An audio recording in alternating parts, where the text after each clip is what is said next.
검색어 살찌우기 시간입니다. 이명선 프레시안 기자 나와 있습니다. 안녕하세요. 안녕하세요. 예, 이번 한 주에는 어떤 검색어가 포털 게시판을 떠들썩하게 만들었어요? 네, 이번 한 주는 아이스버킷으로 시작해서 아이스버킷으로 가득 찼다 해도 과언이 아닌 정말 시원한 한 주였습니다. 예, 그게 보통 사진 기사가 많더라고요. 이 아이스버킷은 아무래도. 네, 동영상으로 직접 본인이 아이스버킷 하는 장면을 공개하다 보니까 사진이라던가 이미지와 관련된 기사들이 많았는데요.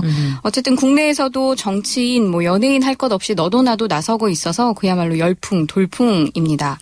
근데 이 아이스버킷에서 좀 주목되는 거는 그리고 신문에서도 굳이 사진 기사로 실리는 걸 보면 정치인들 아이스버킷이에요. 아무래도 김무성 대표 같은 경우, 새누리당 대표 같은 경우는 웬만한 신문이라든지 다 실렸거든요. 네. 아무래도 이 아이스버킷이라는 게 뭐랄까요, 이렇게 의미가 자선모금 행사고 루게릭병 환자를 돕기 위한 그런 거다 보니까 이제 연예인이나 유명 인사들이 나서는 거는 약간 편하게 볼 수 있는데 정치인은 우리가 갖고 있는 이미지가 그런 어떤 이렇게 진중하고 엄숙하고 좀 권위적이고 무겁죠. 그렇죠. 네. 네. 그런 분들이 보니까, 이 아이스버킷에 동참했다는 것만으로도 이 루게릭병과 관련된 사회적 관심이 얼마나 뜨거운가를 알 수 있는데요. 네네. 이 사실 루게릭병 협회에서 이 루게릭병에 대한 대중의 관심을 일깨우기 위해서 이 아이스버킷이라는 모금 운동을 시작했습니다. 얼음물에 담긴 물통을 자신에게 붓고 다음 참가자 3명을 지목할 수 있는데 지목받은 사람은 사실 24시간 이내에 이 챌린지에 도전해야 되거든요. 아, 무조건 네. 지목 받으면 일종의 룰입니다. 아니면 루게릭 협회에 $100를 기부해야 합니다. 그래요? 그렇다면 박근혜 대통령도 지목 당하지 않았나요? 예, 당했습니다. 누가 지목했죠? 2차례나 지목 당했는데 이미 2차례나? 예, 일단 이 박근혜 대통령을 지목한 사람들이 한 팀은 박근혜 대통령을 지목한 사람이 로열 파이러츠라는 3인조 밴드입니다. 아이돌 그룹에 속하는데요. 이들은 일본 공연 중에 아시아 3개국 화합을 도모한다는 의미로 박근혜 대통령, 중국 시진핑 주석, 그리고 일본 아베 총리를 다음 주자로 언급했습니다. 또 누가 한 거죠? 예, 다음으로는 95cm에 불과한 김영웅 씨가 수사권, 기소권이 있는 세월호 특별법 제정을 촉구하면서 아이스버킷 다음 지목자로 박근혜 대통령을 언급했는데요. 아하, 예. 이 김영웅 씨 같은 경우는 희귀 난치병이라고 알려져 있는 골 형성 부전증을 앓고 있는 분입니다. 그래서 키가 이제 95cm로 1m가 채 되지 않습니다. 본인은 이 아이스버킷 열풍으로 희귀 난치병, 본인과 같은 상황에 처한 환자들에 대한 관심이 높아지는 것에 감사한다라는 인사를 하면서 또 한편으로는 좀처럼 풀릴 기미가 없는 세월호 특별법에 대한 경각심을 주기 위해서 아이스버킷을 진행하고 또 이를 공개했습니다. 예, 이 아이스버킷이 끊임없이 이어지는 것과는 별개로 박근혜 대통령이 어떤 식으로 참여할까 이 부분도 굉장히 관심을 모을 수밖에 없을 것 같아요. 근데 일단 청와대에는요, 가볍게 넘기긴 하고 있지만 할 가능성 거의 없다. 이런 말이 그냥 뒷얘기로 좀 나오고 있어요. 그렇죠. 박근혜 대통령 근데 사실 미국의 경우는 했잖아요. 미국 했죠. 대통령도. 부시 대통령도 하고 이로 인해 지목당한 클린턴 대통령도 하고 전 사실상 대통령이 하지만 정치인들이 굉장히 적극적으로 동참하는 모습입니다. 그 아이스버킷이 이제 나눔의 새 유형을 만들었다라고 해도 과언이 아닌 상황. 자, 그리고 또 미국에서 또 다른 형태의 나눔 문화가 일고 있는데 이것도 굉장히 화제가 됐더라고요. 네, 연고가 전혀 없는 뒷사람의 커피값을 대신 내주는 굉장히 훈훈한 장면이 연출이 됐습니다. 현지 시간으로 21일 USA 투데이에 보고된 바에 따르면 플로리다주의 한 커피 매장에서 이제 드라이브 주문 코너라고 있잖아요. 차를 탄 채 주문할 수 있는 그곳에서 한 여성이 뒤에 있는 고객의 캐러멜 마키아토 음료 값을 대신 내주는 감동의 물결이 시작이 됐고 그로 인해 하루 내내 11시간 가까이 400명에 가까운 사람들이 자기 뒷사람의 커피값을 대신 내주는 기부 행위를 했습니다. 근데 끊긴 거예요? 중간에? 11시, 벌써 11시간째? 오픈을 해버리셨네요. 예. 근데 좀 안타까운 것 중에 하나는 이게 단순 기부 행위이긴 하지만 뒷사람의 기분을 좋게 해준다는 의미에서 그죠? 일상에서 소소하게 할 수 있는 거였는데 저녁 6시경 한 여성이 이렇게 말했다고 합니다. 내 커피값만 내겠다라고 해서 안타깝게도 이 훈훈한 행렬은 이어지지 않았다고 하네요.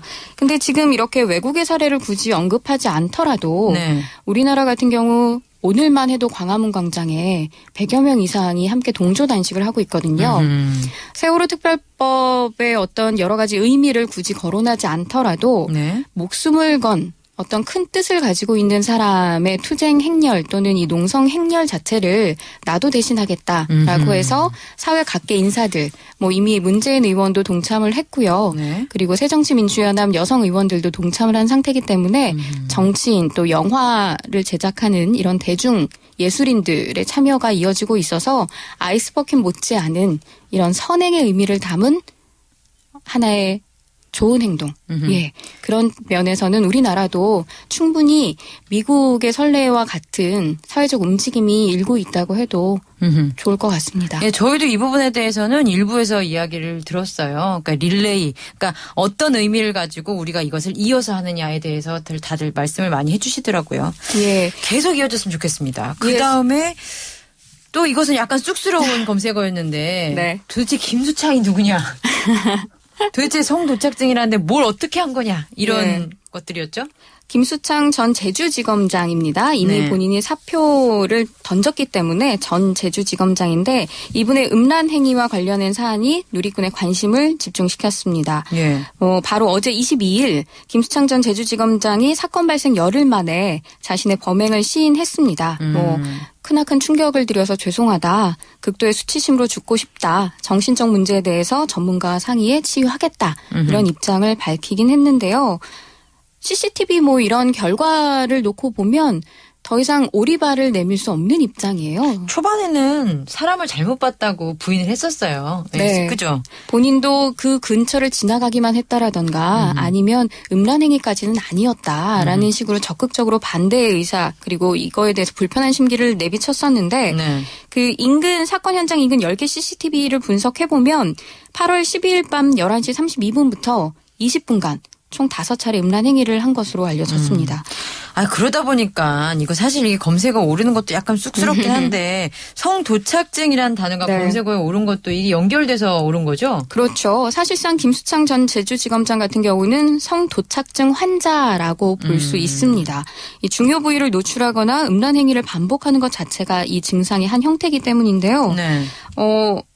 대충 아실 거라고 생각이 되지만 성적 욕구나 충동을 비정상적으로 해소하는 과정에서 드러나는 하나의 증상이고 자아 기능이 약해진 상태에서 보이는 증상이다. 뭐 이렇게 전문가들은 얘기하고 있습니다. 한마디로 그냥 쉽게 떠올리는 게 바바리맨. 네. 여학교 앞에 출몰하는 바바리맨이다. 그것도 제주지검장이 바바리맨이다. 이거 아니에요? 그래서 이 기사가 굉장히 센세이션했던 것 같은데. 거기다 하나 더 덧붙이면 여고생이 앞에 지나갈 때 성도착증 행위를 보였다는 거죠. 정말 충격적인 일이 아닐 수 없습니다라는. 그죠. 그리고 이게 주목도가 높았던 거는 그 가해자가 검사라는 거죠. 사회적 지위가 높고 일명 화이트 칼라라고 불릴 수 있는 우리 사회의 모범적인 모습을 보여야만 하는 사람입니다. 그래서 이 바바리맨이라고 단순하게 떠오르는 사건 자체가 세간의 관심을 불러일으킬 수밖에 없었는데요. 이 화이트 칼라 자체가 지배 욕구가 강하고 자기를 잘 컨트롤하기 위해서 사회적으로 많은 스트레스를 받고 있기 때문에 이를 해결하고 발산하는 통로가 비정상적으로 이루어졌다. 이렇게 볼 수 있습니다. 그런 분석 기사들까지 나왔더라고요. 그런데 지금 그 가운데 좀 주목되는 부분이 사실 CCTV 10개가 공개되고 사실 뭐 음란행위가 어떻다 이런 자세한 내용이 경찰을 통해서 공개가 됐고 사실 검사의 어떤 잘못을 경찰이 좀 많이 오픈했다. 그래서 이건 검경 갈등의 어떤 모습도 나타난다. 이런 시각도 있더라고요. 예, 사실 경찰이 초동 수사 및 1차 수사를 하고 이로 인한 보고서들이 검찰 쪽에 올라가게 되는 거잖아요. 그래서 사실은 역할 구분이 명확하긴 하지만 상명하복의 관계가 있을 수밖에 없는 지휘 구조를 가지고 경찰을 있습니다. 지휘한다. 예, 그렇죠.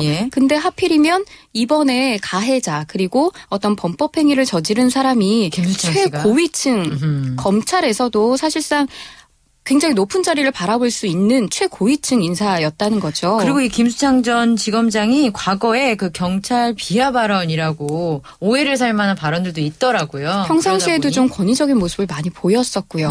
그래서 사실은 제주 그 지방 경찰청에서는 관련 자료를 대검이죠. 대검으로 이제 수사권이 넘어가게 되어 있으니까 관계자들이 와서 보고는 이렇다 할 말을 안 하고 그냥 갔대요. 그래서 경찰 일선에서는 이걸 그럼 우리 보고 어떻게 하란 말이냐. 네, 과연 이 증거 자료를 어느 만큼 제시를 해야 되고 제출을 해야 되며 이 사람을 어떻게 증거와 너 정말 그랬어라고 신문하기 위한 자료로 이끌어낼 수 있느냐를 상당히 고민했다고 해요. 그렇군요. 검경 갈등까지 이 김수찬이라는 검색어에서 찾아볼 수 있었군요. 알겠습니다. 네. 여기까지 듣겠습니다. 감사합니다.